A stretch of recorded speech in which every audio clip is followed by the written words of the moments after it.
Chapter 15, clearing away the religious fog. I actually enjoy it when my wife gets angry. Not at me, of course, though even then sometimes it does make me laugh. Stacy has such a good heart and such a gracious spirit that when she finally does get riled up about something, the moment feels very apropos. Like when she runs the neighborhood bully off from a group of small children. Finally, go get him, girl! It reveals another side of her, a fiery side, and her personality becomes richer, not diminished. The way a person gets angry and what they get angry about is a real clue to their inner world. Wouldn't it get your attention if one of those YouTube videos that goes viral was a clip of Mother Teresa ranting and raging and breaking stuff? Right? You'd watch it. I guarantee it. Right? Because it's so out of character. You would be fascinated by it because her anger seems so other. So what about Jesus? What really fries this humble, gracious, patient man? Well, there's actually only a handful of accounts of Jesus getting good and mad in the Gospels, which is surprising given how much provocation he was provided. In fact, the Greek word for angry is only used once to describe Jesus. And where does he happen to be at that moment? At another time, he went into the synagogue, and a man with a shriveled hand was there. Some of them were looking for a reason to accuse Jesus, so they watched him closely to see if he would heal on the Sabbath. Jesus said to the man with the shriveled hand, "Stand up in front of everyone." And then Jesus asked them, "Which is lawful on the Sabbath? To do good or to do evil? To save life or to kill?" But they remained silent.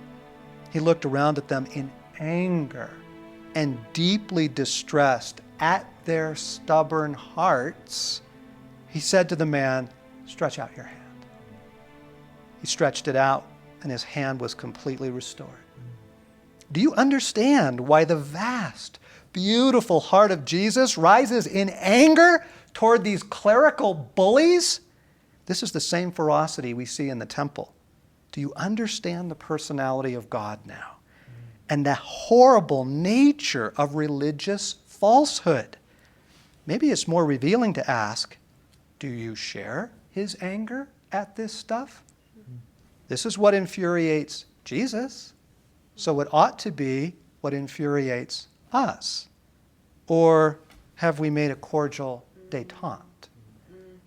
As I said earlier, if you simply read the Gospels without bias, you cannot come to any other conclusion than that religion is the enemy or in the hands of the enemy.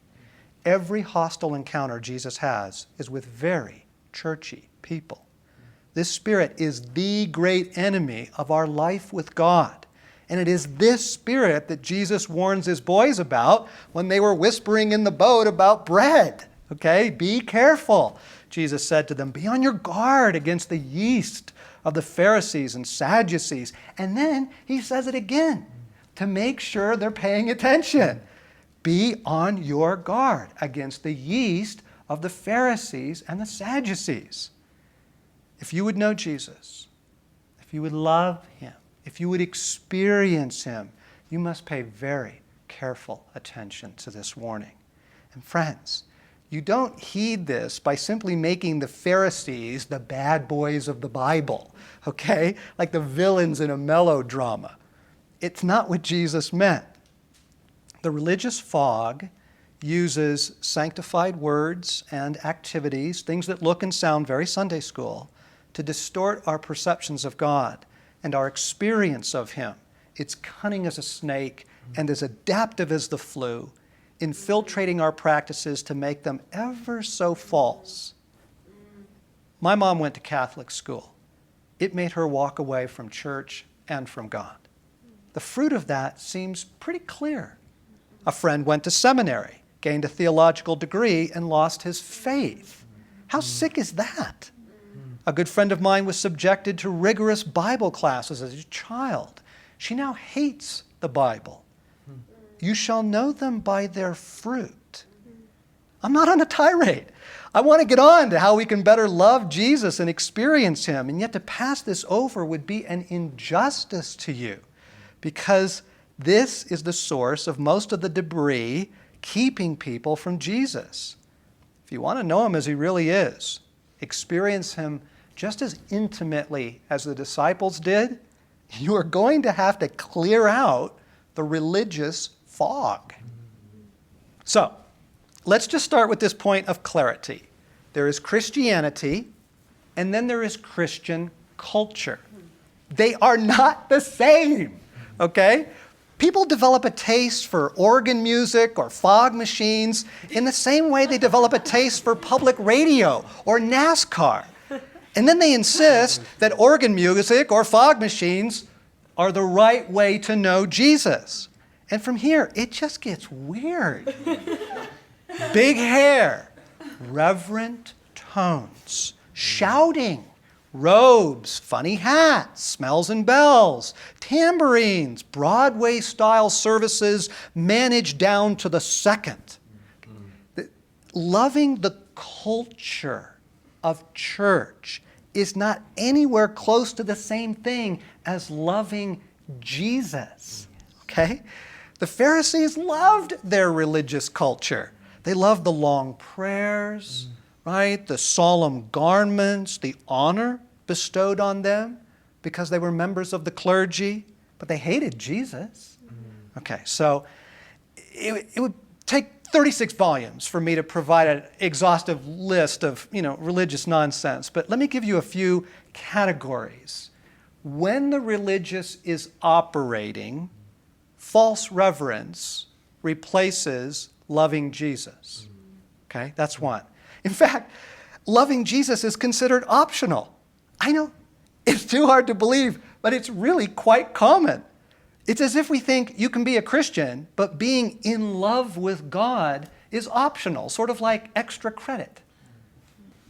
Knowing about God substitutes for knowing God. Therefore, teaching is exalted. Good content is what matters. Members can explain to you theories of the atonement or the 7 steps to a good and successful life, but they cannot name one intimate encounter they've had with Jesus. Not once in their life have they heard him speak to them. A great deal of what is adamantly taught about Jesus is frankly taught by people who don't know him very well. When religious is operating, religious activity is confused with commitment to Christ. All right? So church activities are considered more important than other types of activities. Those who do not engage regularly in religious gatherings are suspect. And leaders get very defensive about church. But to suggest this is to incur something along the lines of malice. Christian service substitutes for friendship with Jesus. Particularly popular in our age of social justice. We take our best and brightest saints and ship them off for indentured servitude. Exhausted Christians working for noble causes, but they don't report a daily encounter with Jesus.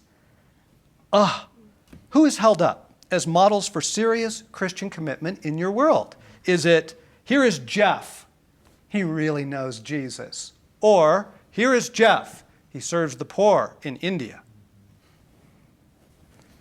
When the religious is operating, a trivial morality prevails. I once attended a church where the word hell was not allowed to be spoken, although it is often spoken in the Bible. Instead, we were to say H-E double toothpicks or double hockey sticks, which makes holiness downright silly. Okay, so here's the question to ask. What would it take for a person to get fired from your church or Christian school or ministry, college institution? Right? Are the things on their list the things you see Jesus upset about? And finally, the system operates on the fear of man. What good people might say rules this world. Members toe the line, not because they're captured by God, but because they're afraid of what people will say if they don't. If you are part of this system, ask yourself, do people here act like Jesus? Meaning, would they confront a Pharisee as a son of hell? Would they break the Sabbath to heal someone? Would they give a wedding 900 bottles of wine? And if not, why not? Okay, some of my listeners are going to get their shorts in a bunch over this. Let me be clear. This is not an anti-church statement. I am not anti-church. I go to church. The simple test is this: do you encounter Jesus there? Or in any of the Christian things you do? Does it draw you into a genuine understanding and experience of Jesus as we find him in the Gospels? If not, there's a problem. Friends, if you would know Jesus as he is, if you would let him simply be himself with you, then run. Run as fast as your 2 little feet will carry you from anything that smacks of the religious.